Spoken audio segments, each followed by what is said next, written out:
শেষ করছি। খোদা হাফেজ।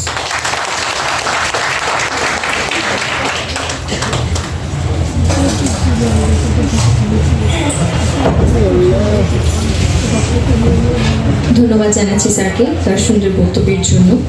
এবারে আমি আজকের অনুষ্ঠানের যিনি সভাপতিত্ব করেছেন এতক্ষণ আমাদের বিসমিল্লাহির রহমানির রহিম।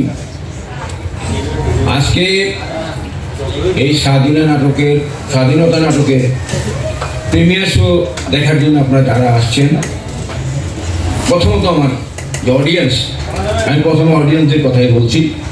এরপর যারা কষ্ট করে আমাদের ঢাকা দিয়ে কষ্ট করে আমাদের আমন্ত্রণে এসেছে তারা, তারপরে আমি সর্বপ্রথম আমি বলবো যে আল্লাহ আমাকে আপনাদেরকে একসাথে করার মতো তৌফিক দিয়েছে একটা স্বাধীনতা নাটকের প্রিমিয়ার শো করার জন্য। সবাইকে আমি আন্তরিক মোবারকবাদ জানাচ্ছি, আল্লাহর কাছে শুকরিয়া জ্ঞাপন করছি। আমার এই নাটক করতে গিয়ে আমাকে অনেক প্রতিবন্ধকতার শিকার হতে হয়েছে।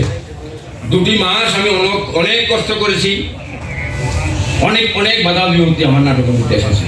আমি নাটকটা কেন রচনা করলাম, কেন করলাম, আমি আপনাদের একটু বলবো, মন দিয়ে কথাটা শুনবেন। স্বাধীনতা যুদ্ধ 1971 সালে আমি তখন মেট্রিক পরীক্ষা দিই, এসএসসি পরীক্ষা দিই। তখন মেট্রিক পরীক্ষা হতো। যুদ্ধের সময় আমরা যখন ইন্ডিয়াতে গেলাম, মামনানার বাড়িতে আমরা সব খালারা একসাথে ছিলাম ইন্ডিয়াতে। দেখলে আমাদের নেতা নেই, আমরা কি করব, হতাশ অবস্থায় আছি। ঠিক তেমনি সময় শহীদ প্রেসিডেন্ট জিয়াউর রহমান 27শে মার্চ কালুঘাট বেতার থেকে স্বাধীনতার ঘোষণা দেয়। আর সেই শহীদ প্রেসিডেন্ট জিয়াউর রহমানের স্বাধীনতা ঘোষণাকে এই অতীতের সেই নিগৃহীত সরকার রাজাঘাট ঘোষণা দিয়েছিল। আমার অনেক কষ্ট। জিয়াউর রহমানের স্বাধীনতার ঘোষণা আমি আমার নাটকের মাধ্যমে আমি প্রমাণ করে দেবো, প্রকাশ করে দেবো ইনশাআল্লাহ। আল্লাহ আমাকে ইনশাআল্লাহ আমি সাকসেসফুল হয়ে আমার কলা কৌশলী এবং বন্ধু বান্ধব যারা আমাকে সহযোগিতা করছে, আমি তাদেরকে আমার পক্ষ থেকে, আমার সংগঠনের পক্ষ থেকে আমি আন্তরিক ধন্যবাদ জানাই। It's a team work. এককভাবে কেউ কোনো কিছু করতে পারে না। এটা আপনার আমার সবাই সহযোগিতায় আমি করতে পেরেছি। এই জন্য আমি কষ্ট করার জন্য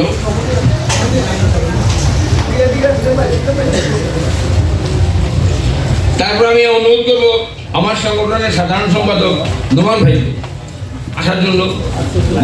5 জন যে কমিটি করছে, কমিটির মধ্যে ওনারা ছিলেন। আমি নোমান ভাইকে অনুরোধ করবো আসার জন্য। আমার পক্ষ থেকে আমার আন্তরিকতার বহিঃপ্রকাশ হিসাবে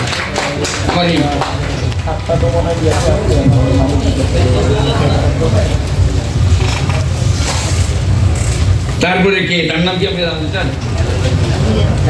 যিনি সকল বুদ্ধি বিবেক খরচ করে এই অনুষ্ঠানকে সুন্দরভাবে সাজিয়েছে। আমাকে ঠিক তেমনি সময়ে শহীদ প্রেসিডেন্ট জিয়াউর রহমান 27শে মার্চ কালুঘাট বেতার থেকে স্বাধীনতার ঘোষণা দেয়। আর সেই শহীদ প্রেসিডেন্ট জিয়াউর রহমানের স্বাধীনতা ঘোষণাকে এই অতীতের সেই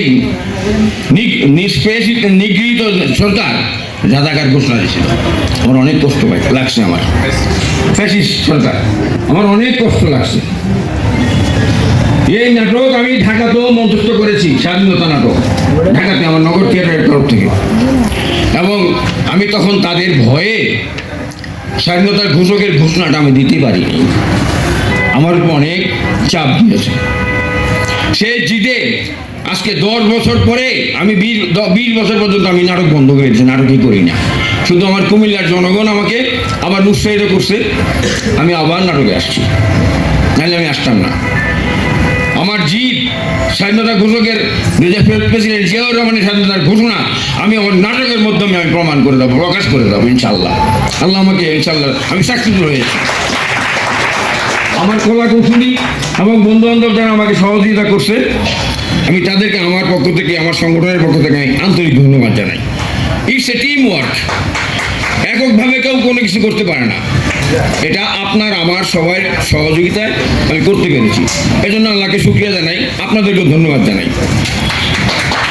আমি আমার বক্তব্য দীর্ঘায়িত করবো না, কারণ আমরা অনেক কথা শুনতেন। সভাপতির বক্তব্য বলে সবাই শেষ বক্তব্য কিছু বলেন থাকে না। তো আমার সবচেয়ে আনন্দ লাগছে আমি